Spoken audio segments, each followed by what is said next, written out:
some of the back work behind why we're bringing you this topic. We had offered it as one of our half-hour Tuesday tidbits, and it was received quite well. And so we thought, let's bring an expanded form to you today. So as Rochelle mentioned, there are a couple things in the chat. If everybody could pop in there and just let me know where you're joining from. That helps me to know that you know how to use the function, but then it also satisfies my curiosity. And in there at the very, very top, I posted the workbook. So within the workbook, this is a little takeaway for you as something to review. I don't know about you, but I go through a lot of training, like receiving as well as delivering. But when I receive a training, I love having a little something to take away, because often, at least in my mind, I end up missing kind of pieces, right? So in the moment, depending on what's happening in your life, in this situation right now, there will be things today that catch your attention. And it will be almost as if they're standing out just for you. And the truth is, those things are different for each one of us. So having this workbook as, you know, as a resource, something that you can turn back to, will hopefully be of value. So please go ahead and grab that. In there also will be an activity that I will invite you to do after our session today, an opportunity to look at the delegation process and as outlined in the workbook. So thank you, everybody. Hello to friends and to new friends. Thank you so much for joining us today. As you know, this is Workplace Education Manitoba. We love helping people to develop essential skills that are needed for work, learning, and life. And for more information, you can visit, I call it the mothership website, wem.mb.ca. In Interlake, we also have our own website, weminterlake.ca, where you can find some of those trainings that Rochelle and I will be offering to you every single week this summer. Now, that's something new for us at WEM Interlake. In the past, we usually stick with workplace training during the summer, but this new opportunity with COVID has given us that space to be able to deliver online trainings every single week. And so please set aside Tuesday morning as your personal training development time. We will be offering from 10 to 10:30 our half-hour tidbits as per usual, and also every couple of weeks or twice a month we'll be giving these expanded versions of topics. We have thought long and hard about the topics that we will be sharing with you over the summer, and you will notice that near the end, near August, we'll be looking at some return to work things that will help you if you're not already back in the work building, meeting with people and humans, that this will give you that advantage. And for those of you that are already at work and have been this entire time, another support for you to, you know, work on our continuous learning, which is one of our essential skills. So our vision is that all Manitobans have access to the essential skills, knowledge, and training required to determine and pursue their goals related to learning, the workplace, and life. And I will say it every single day of my life, my hope and dream is that you will be able to recognize, as we go through our session today, ways that this session will specifically speak to you both in and outside of the workplace. Now, as an acknowledgement, Workplace Education Manitoba would like to express appreciation to the following for supporting the development of this continuous learning skills curriculum: Employment and Social Development Canada and Manitoba Education and Training. This project was jointly funded through Human Resources Skills Development Canada and Entrepreneurship Training and Trade. What does that mean to you? That means that you are able to participate in our training with no monetary cost to you.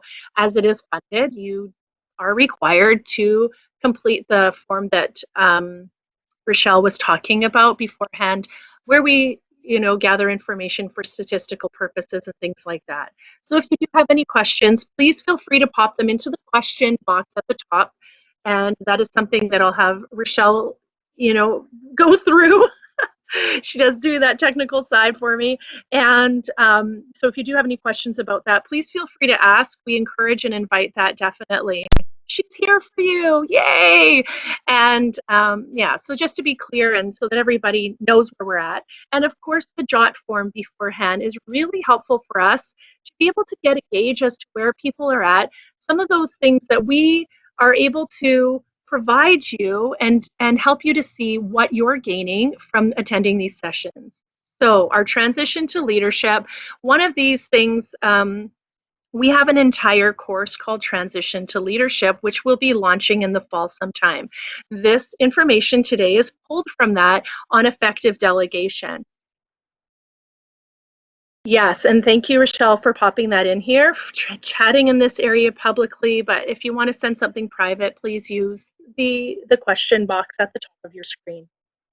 Now, essential skills, for those of you unfamiliar in this land, our essential skills you can see in the blue section at the bottom: reading, document use, numeracy, writing, and digital technology.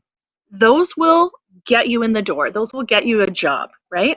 How we develop that competency is by adding in our other essential skills of oral communication, working with others, thinking skills, and continuous learning.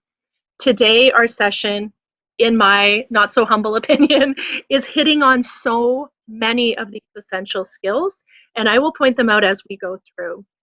We're going to be discussing delegation, look at it as a critical leadership skill, the factors that impact effective delegation, which, as many of you know, are many. Differentiate between tasks that can be delegated and those that cannot. So start the wheels turning on that, because I will be asking you for specific examples. And reflect on the challenges of delegation, which those 2 points here are very tied. And then reflect on tasks as leaders and identify how you can delegate and maximize potential in your team. So that information will also be included in your workbook.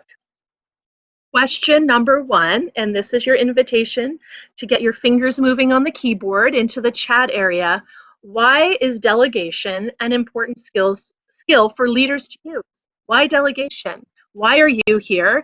And why is this an important skill for you to use? Now, I'll try to be quiet, which many of you know is difficult for me, as I give you a moment to answer that question.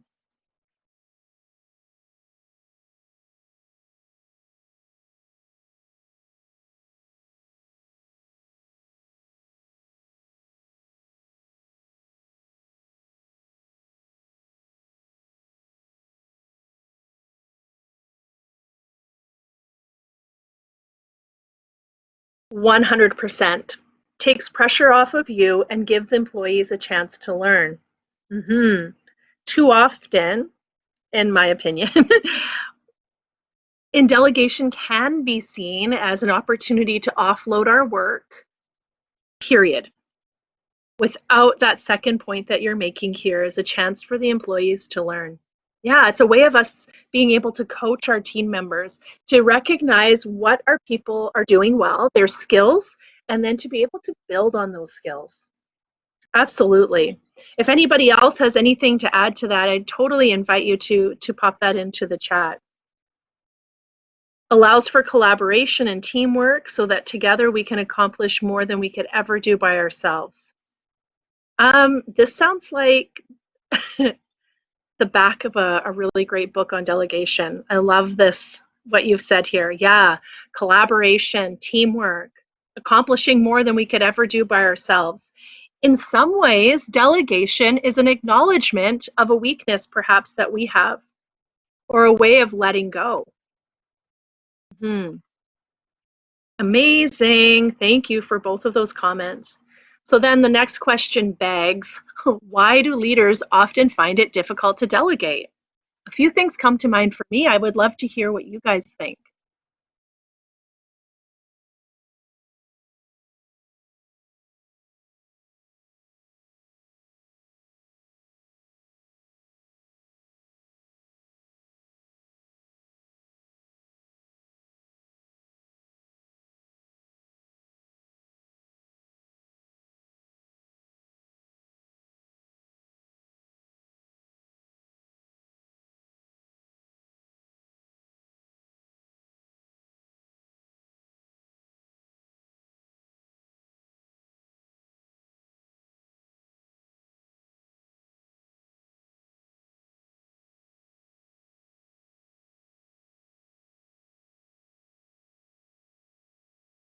What about this? Because sometimes as leaders, we're control freaks, right? We want to maintain that control with our teams, maybe because of time,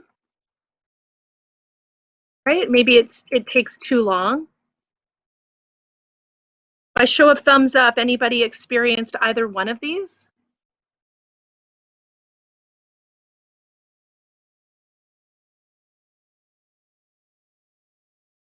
Yes, not enough trust in the employees, attitude.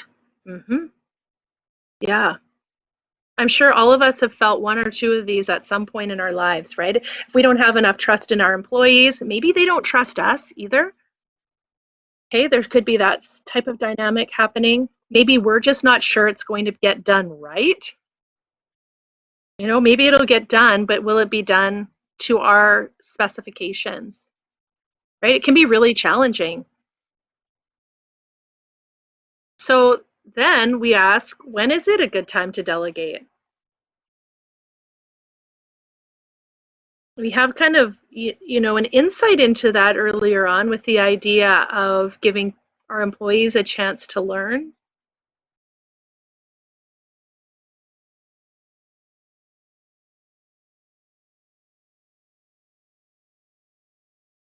What about this one? When the stakes aren't too high, when there maybe we have time, room for error, right? So especially if we don't trust our employees, but maybe we're drowning in work ourselves, this would be an opportunity for us to delegate. Anything else come to mind?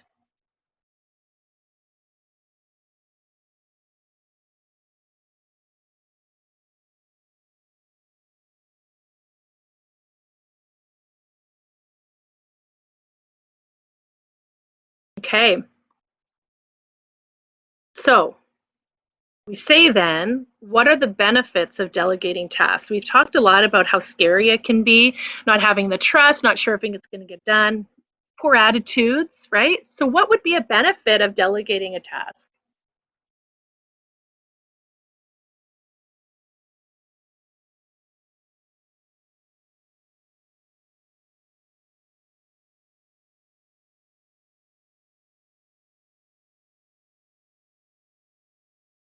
What about seeing it as coaching opportunities?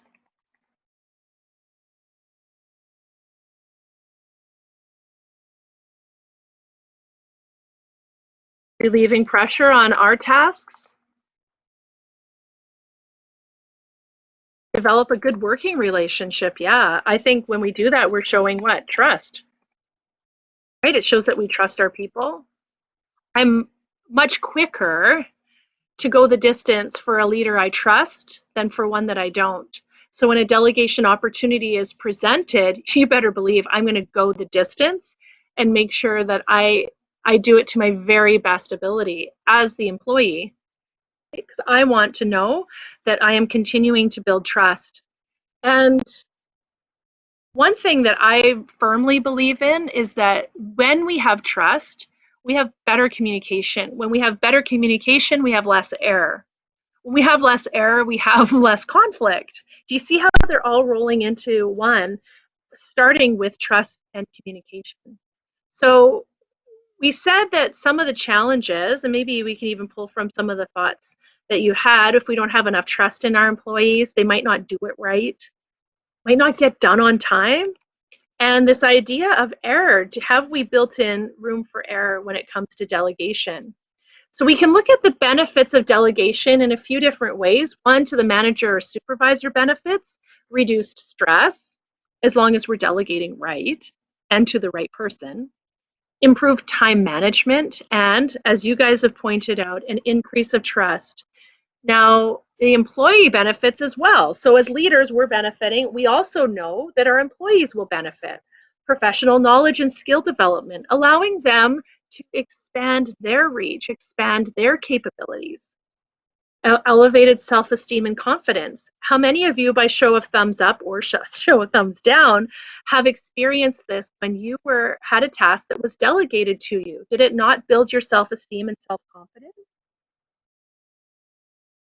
I would say so too, right? And a sense of achievement. Once we've gotten there, you know, we have been able to continue to build that confidence, to continue to build that self-esteem and so that skill development. Now we've talked about for the leader, for the employee? What about the bigger picture, the organizational benefits? What are we going to see? Increased teamwork. And because of that, and we've talked about high trust, increased productivity and efficiency. Why would we see increased productivity and efficiency in the organization as we as leaders delegate? What have you seen?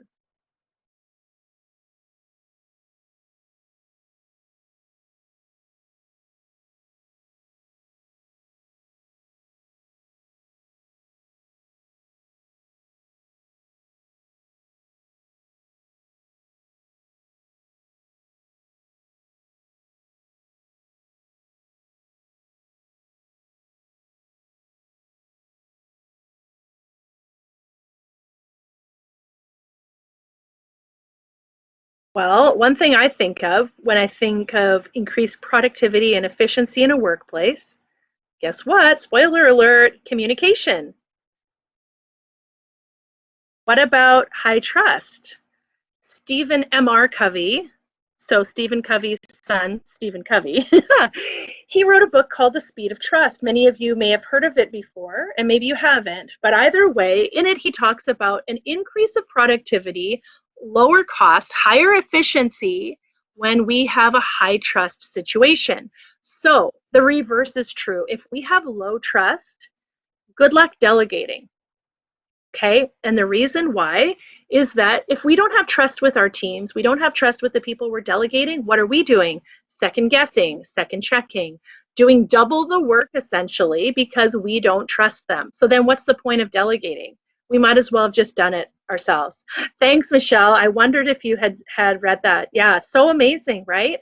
And it's a way of really being able to connect not just with our team members, but think about what one of those first slides we talked about in our own regular, everyday, big girl, big boy lives, right? Outside of work, friends, community, volunteering opportunities, all of the things when we have high trust. And those skills will help you in each one of those areas. So good. So why don't we delegate? It's too hard, takes too much time. Nobody can do it as good as I can.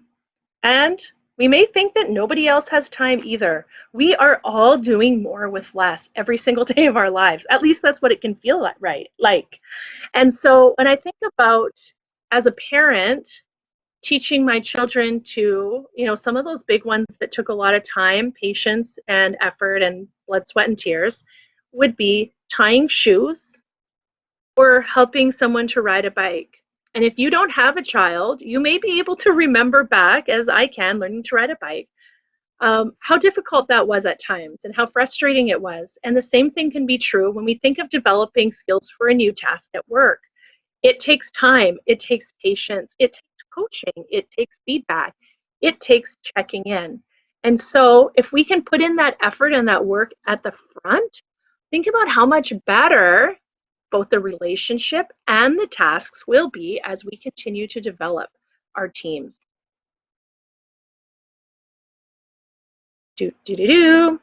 Now, knowing when to delegate can be especially helpful in certain situations. The truth is there are going to be tasks that we can and cannot delegate. So we consider it when the task offers valuable training to an employee. When an employee has more knowledge or experience related to the task than you. That's a hard one to swallow sometimes, especially if we lack a healthy dose of humility to be able to recognize that, guess what? Our people are better at certain tasks than we are. Now, I'm going to pick on Michelle, and I hope she's okay with that. But as I've been able to be in her work place, thank you, and I have seen this firsthand with the team. To be able to recognize, and Michelle, you as a leader are amazing at this, to recognize the strengths of your employees and allow them to run with it. So that one employee is really strong in this, let's let them do that and develop those skills to make our strengths even stronger. And thankfully, in your workplace, yes, celebrate employee strengths. Thank you, same page, right? That because you do that, and I'm sure many of you do that as well, it's just that I've worked with Michelle. Because you do that, you have a strong team so that when the storms come, it is a focus on how are we going to handle this? What are we going to do next? Not who messed up what, because it really doesn't matter, especially we consider tight timelines, customer feelings and such, all of the things, right? So when we have that ability to say, hey, this is your skill, run with it, we become better leaders immediately. And thank you for your permission, Michelle. I appreciate it. How about this one? When the task is recurring and all employees should be prepared or trained, some of you may know this as cross-training, right? So we have something that's continually, a task that's continually reoccurring, and we should all be able to know it. So in case, I win the lottery and I decide not to show up for work, I guess I'd have to buy lottery tickets to begin with. But anyway, then Rochelle can hop in or vice versa, right? Now, when the task is of low priority and you have high priority tasks that require your immediate attention as a leader, I'm going to give you an example. I probably would still come to work. Definitely, you're right. Millionaire and all. Aw, so true. You know me so well. That's the beauty of loving what you do. So I think of an organization that I worked with many years ago where the supervisor of two large offices would insist on doing scheduling. And I mean scheduling employees' time. So not scheduling major projects or things like that, just when people are showing up to work, doing a schedule. And what they found was happening was that because the leader had 5.1 billion other things on their task list, this one, which seemed like a priority for the employees, became less of a priority for the supervisor. So it kept being shoved further and further down the list. And guess what was happening? People wouldn't know about their schedule until a Friday to know when they should show up on Monday. And it was causing a lot of problems. And to be honest, guys, I'm not sure that it's been resolved yet. So when we were able to ask the supervisor and gently nudging that perhaps this could be a delegation thing, an opportunity for coaching and to let somebody else do it, the response was, and I hope everybody's sitting down, but I like that job. Guess what, team? That's not good enough. I like jobs too, right? There's certain things that I love to do. I like making pictures pretty. I like, I was going to say organizing. That's not a truth, but I like organizing things in the sense of just for creativity and marketing and things like that. I have, as a personal note, I have this side project called Hello Cousin. And in it, it's a podcast where my cousins and I talk about random things. And as that creative person, and as Rochelle said, I was in broadcasting for forever and still keep my feet wet in that right now, I had to really let go of the creative process of this and hand it over to my cousins. And guess what? They're doing a way better job. They have better ideas than I would have ever had, plus skills, talents, abilities, and knowledge, better than I have. And so when we recognize that, as we mentioned in the previous slide, but also when we recognize, is the task a low priority? Now, low priority in the sense of leadership might be scheduling. Yeah, you do need your people there. I get that. But could we not just give that to somebody else and see it as a development opportunity? Now, there may be a task coming to mind for you, and I hope there is, something that you're holding on to right now that you need to let go of, or maybe need is a strong word, but should consider letting go of and using it as a development and coaching opportunity for someone on your team. I once heard a leader make this point, and please don't ask me who it was because I don't remember. I would tell you. They said we should always be looking for a replacement. Now, that came to me about maybe a year and a half ago, 2 years ago, and I started thinking about it. Now, the land that I live in as a contract trainer is when I work, I'm working. When I'm not working, I'm not getting paid, so I'm not working. And I was coming across a lot of work. And I thought, wow, look at all this work. I got so much work. And then I looked over at a colleague and I said, hey, do you want some of my work? And guess what happened? I got more work. And so I found that the more I was able to give, the more I got back. And it's been fascinating. And as I did that, there were times where I was not necessarily wanting to share, or I actually gave away a course that I love to teach, but I knew that this person would be better at it. And again, that sprinkling in that humility when it comes to delegation is so, so important. Wait for it, team. So the truth is we need to consider some other factors when delegating. So those were our beginning steps. What else do we have? So getting down to brass tacks, the project's timelines or deadlines. And especially if it's a larger project, looking at those timelines and acknowledging, does this person that our delegatee, is that even a word? The person we're delegating to, delegate, that they have that availability in their own workspace as well, on their task list. Can we add something more? And will it affect the project's timelines or deadlines? So how much time is there available to do the job? Is there time to redo the job if it's not done properly the first time? And this is where we need to have a ton of patience.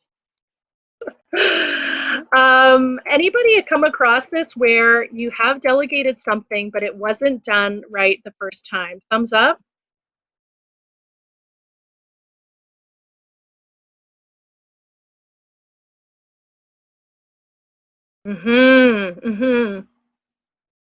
And were there consequences? Like, we have to consider the consequences of not completing the job on time. So sometimes that happens, and it does make us a little bit, pardon the phrase, gun shy, right? Or shy to to delegate again. Like, when your heart's been broken the first time, will I ever love again? Same thing with delegation. Just because we've been disappointed doesn't necessarily mean that we can't ever delegate again. Yes. Your expectations or goals for the projects or tasks. So that's part of that as well, right? If we consider, the patience and the flexibility we need to have in delegating, but what are our expectations or goals for the project or task? And think about these points. How important is it that the results are of the highest possible quality? What I'm trying to say here is that we want an A triple plus, but would a B minus be okay? And I would venture to say that sometimes good enough is good enough. And you need to know the difference when that is. Would a failure be crucial? And how much would failure impact other things? Are we going to see a domino effect if we have a failure in one area? Now, as promised, my big fat question to you guys using the chat, please reply. What are some tasks that can be delegated? Think about your workplace, and it might help, even though we are from different industries and things like that. There may be something that you can delegate or some tasks that you are delegating that would help someone else here in our session today understand what they can delegate. So I'm going to be quiet for a moment while you think of some tasks that can be delegated.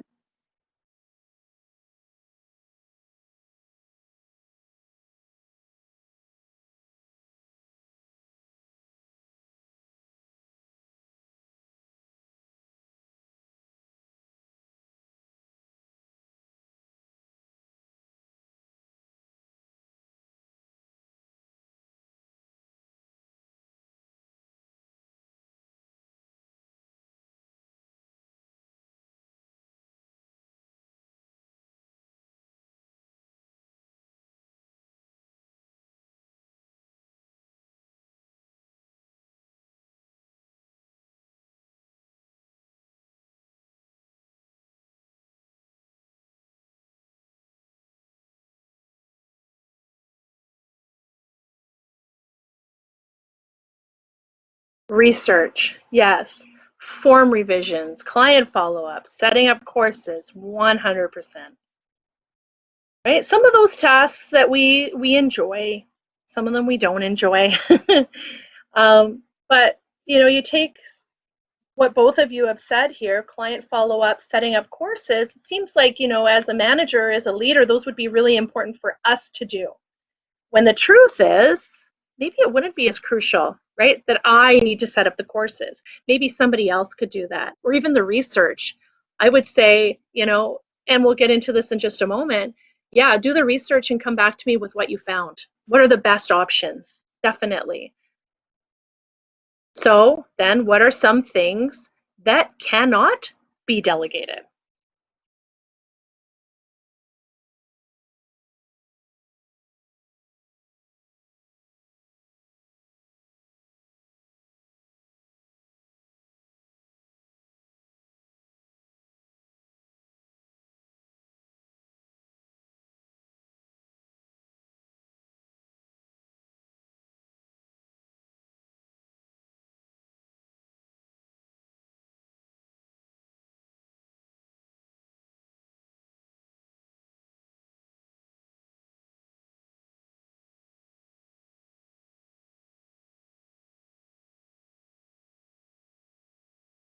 So finalizing reports or contracts, your name is on that, right? So you want to be able to, maybe we can collaborate together for the reports, but at the end of the day, you are responsible for it. And so you need to make sure that all the I's are crossed and the T's are dotted.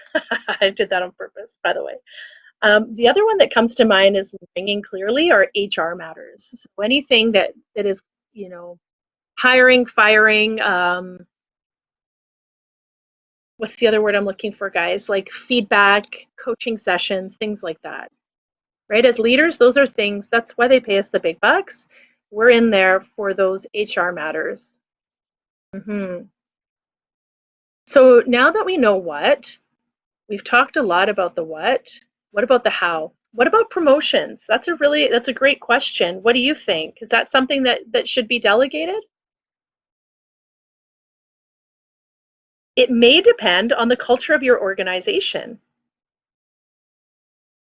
Wouldn't it be great for a supervisor to be able to promote a team member, an employee, right, as we stand proudly behind them or beside?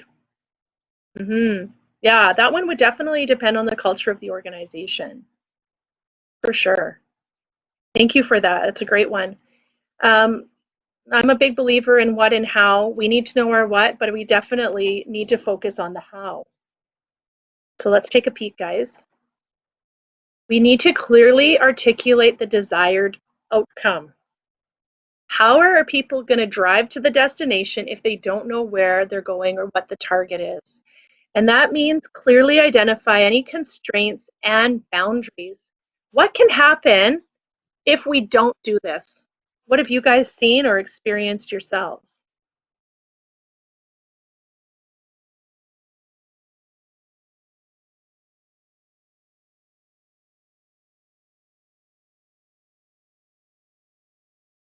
When we think about a failed time, when we've had a failed delegation thing, was it us or them?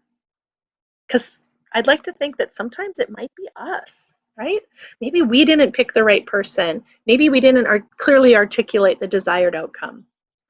That's absolute, yes, I agree, Michelle. Yeah, we're setting them up to fail without all that info and direction. And oftentimes it is us. If we haven't created, let's even say they didn't ask the right questions, I would still say that's us because we haven't set up that environment of trust, that environment of open communication where they can say, hey, thanks for delegating this to me. I have no idea what you're talking about, or I don't even know what my first step is. That's not them. That's an us problem. So including people in the delegation process, right? So if there's anybody else involved, making sure that we're pooling that knowledge together. Match the amount of responsibility with the amount of authority. Now, way back in the day, living my dreams in Calgary, working at Shaw Cable in the business department, taking people's money over the phone.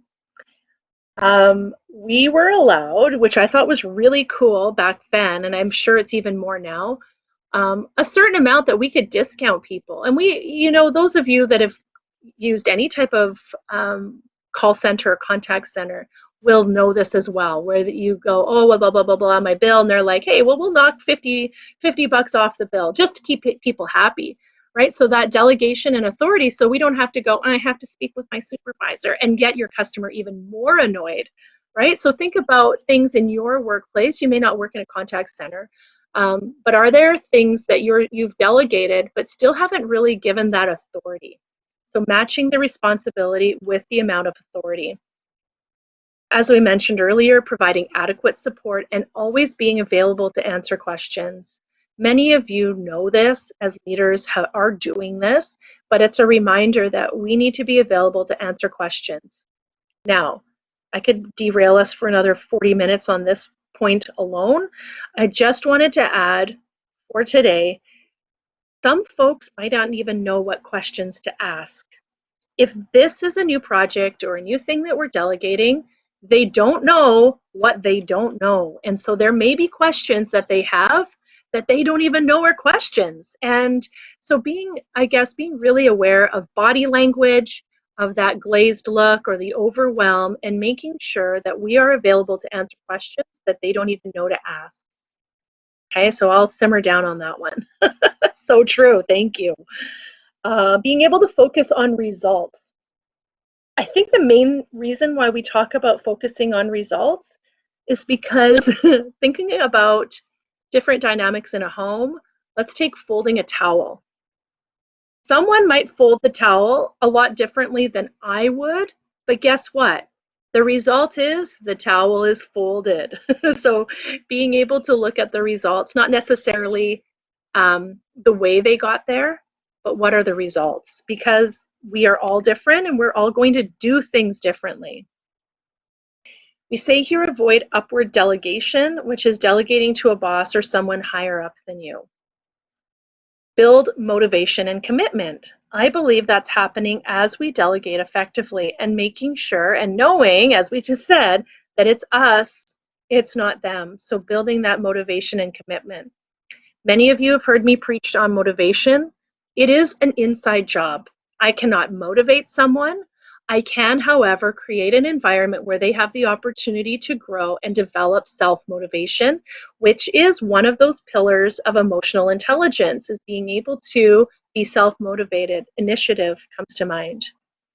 Establish and maintain control. And the 6 levels of delegation. So this will be in your workbook. Do as I say, level 1. Level 2 is look into this. Give me your advice, I'll decide. Explore, decide, and check with me. Explore and decide within these limits and take care of it from me.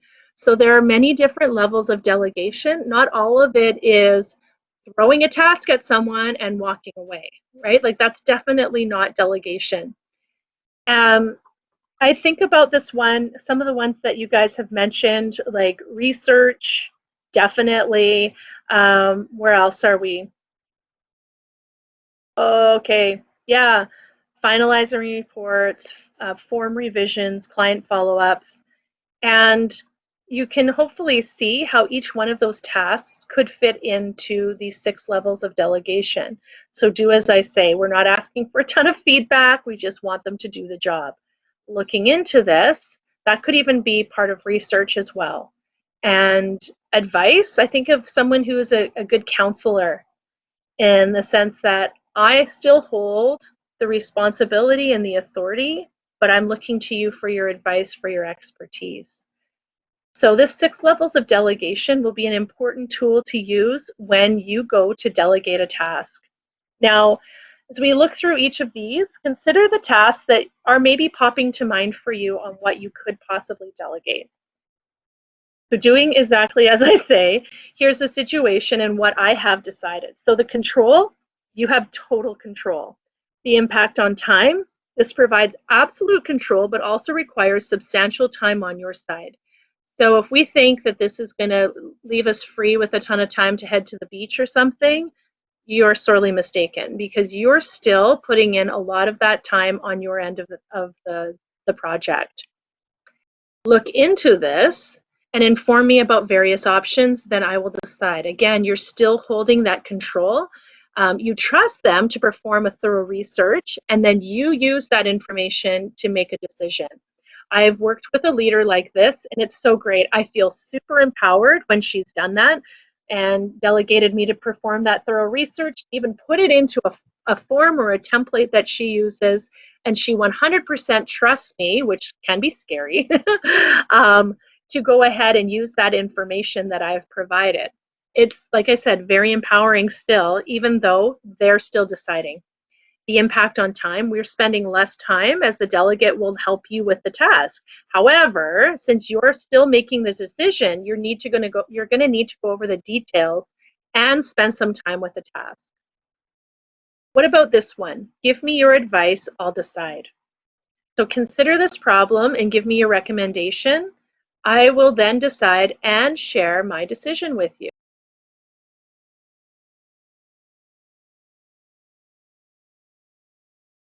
Sorry, team, I thought I was going to have a big sneeze there. I just didn't need anybody to hear that. So the impact on control, you expect the delegate to provide recommendations, so you only have to use your intuition and confirm the decision rather than carrying the analysis yourself. What's coming to mind for me here is trust, right? We trust our person. We spend less time on the task, but since you're retaining control, if the need arises, you can quickly take over and make sure the task is carried out with the right quality. And hopefully, again, we've built enough trust and competence with our person that we can just freely have them give us the advice and still us decide. Explore, decide, check with me. So we're exploring this issue and making a decision, and then we're having them check with us as leaders before going ahead with the decision. So you can see how building the 6 levels of delegation can act as building blocks. So we look at impact on control. You delegate the task, but still retain control. You spend only a small amount of time signing off on tasks. So that's kind of great when we think about how much time we can save and how it empowers our people. Okay, we're getting deeper, aren't we? Exploring and deciding within these limits. So solving the problem. Consider the following parameters, right? We set those out. So as long as these parameters are satisfied, you can make a decision and go ahead with it. Again, still a lot of work on our end because we want to make sure that they're working within these parameters. These parameters might be set up already naturally with the culture of your organization. So the impact, you trust the delegate to research and make a decision so long as it's within these limits. Okay, so again, we consider what happens if they fail, do we have time to turn it around, this sort of thing. And then the impact on time. So many of us are looking to spend less time, right? So minimal time is spent by you mainly to define the task and set the parameters. So you're holding the delegate accountable and have significantly reduced the amount of time needed on your side. And then, of course, take care of it for me. How many of you feel confident with your teams right now that you're able to just hop right into this one and say, take care of it for me? You can do thumbs up or thumbs down if you are unable to do that right now. And that's okay. That shows vulnerability and humility as a leader as well, right? So we look at it this way. We look at the problem. I want you to take care of it. I trust your judgment. Here are the resources. Do what it takes to solve it. Freeing is the word that comes to mind. Ease, if we have high trust in both character and competence, which is a whole other conversation. I would rant on without taking a breath for probably 30 minutes on having both character and competence in our trust. And the character part, yeah, you're a great person, but can you do the job? Okay. So the impact on control here, you have given ultimate control over the task and the decision-making process. The delegate is now accountable and responsible for the outcome, and you have made this very clear. Words coming to mind for any of you?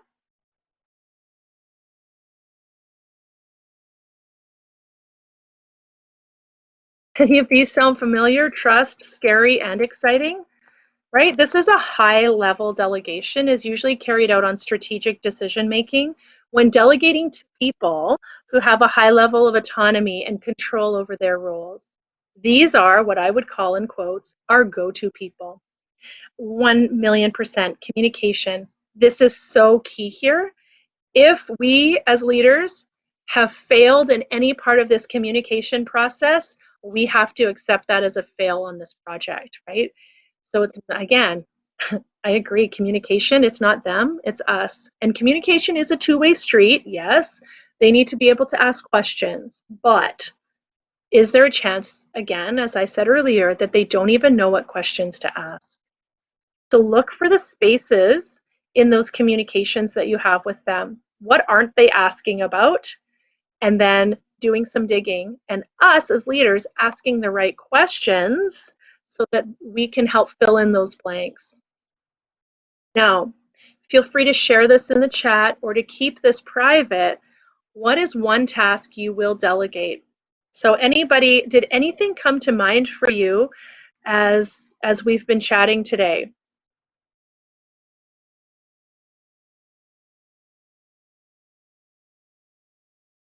And then maybe there's someone that has come to mind. So we need to know the task and who would be a great fit for it. And being able to support and coach this employee to be successful.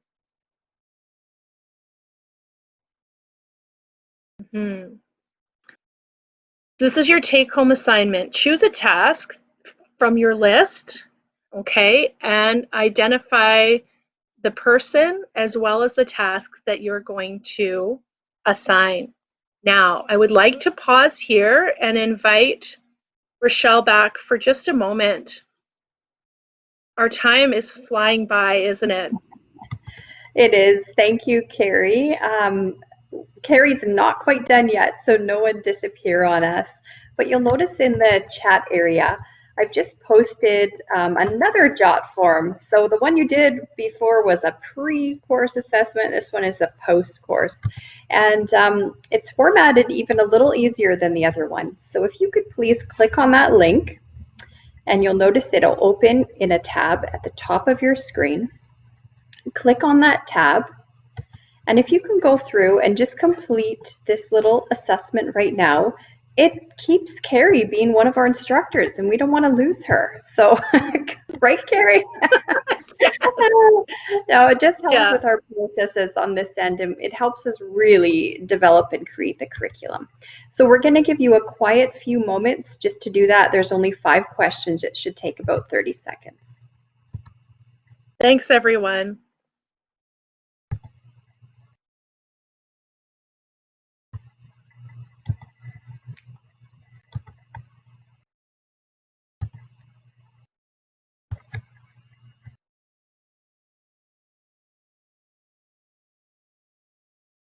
I can see someone's finished it. If you can go ahead and give me a thumbs up emoji when you've completed that, that will be helpful to me on this end. You will also gain 500 points. That's correct. It's actually 5,000 today. 5,000 today. We've really upped it. Redeemable for 0 things. I do notice I have someone by the phone today and not at the computer. I think it might be Cindy. So I will email you privately the assessments to fill out. It'll only take a minute. Thank you everyone else for completing them. And just to let you know, if that's not done here, you will get sort of, followed. I mean, so it is easiest just to do it in this tab now, so you don't have to get a ton of follow-up emails from us. And then I'll pass it over back to Carrie now. Thank you so much, everyone. Thanks, Rochelle. I love that follow-up. And we will. This is an important part of being able to continue to bring this training to you guys. We do this with our in-house stuff as well. It's just really nice to be able to have these quick little jot forms to fill out. So thank you so much for those of you, and for those of you that will do it. I wanted to conclude today with this thought from Ronald Reagan, of all people. Surround yourself with the best people you can find. Delegate authority and don't interfere. And I know that so many of you are doing this already, and it's exciting, and you're great examples to all of us, but especially to your team members. When they recognize that trust you have in them and you're able to develop that clear communication, you are making them shining stars, right? And we always, I think of anyway, a good coach. Many of you have heard me talk about my uncle. He's coming to mind right now as someone who continuously works on himself in his field of skiing as an 83-year-old man, but also wants his people to be better than he ever was. And I think that that's a great thing as leaders, that we're able to do that. We look at our team members, we're so proud of them, and we're providing them these delegating opportunities to continue to grow. And as a side benefit, we grow as leaders when we do that. Thank you so much, everybody, for joining in. I really appreciate your comments in the chat. Looking forward to our tidbit next Tuesday, and you can find that all of that information on our website at WEM-Interlake. I'll just pop it into the chat. .ca. We'll have the lovely Rochelle on for us next Tuesday, and then our next big session, I believe, and I hope I'm right, it will be July 21st. And so again, thank you everybody for joining in, and a really big kudos for those of you that are delegating. And I honestly hope with all the sincerity of heart that you're able to do the take-home assignment and look at someone and something. You could be a matchmaker, right? Match them up, match the right person with the right task. Go forth and be awesome, my friends. Have a wonderful day.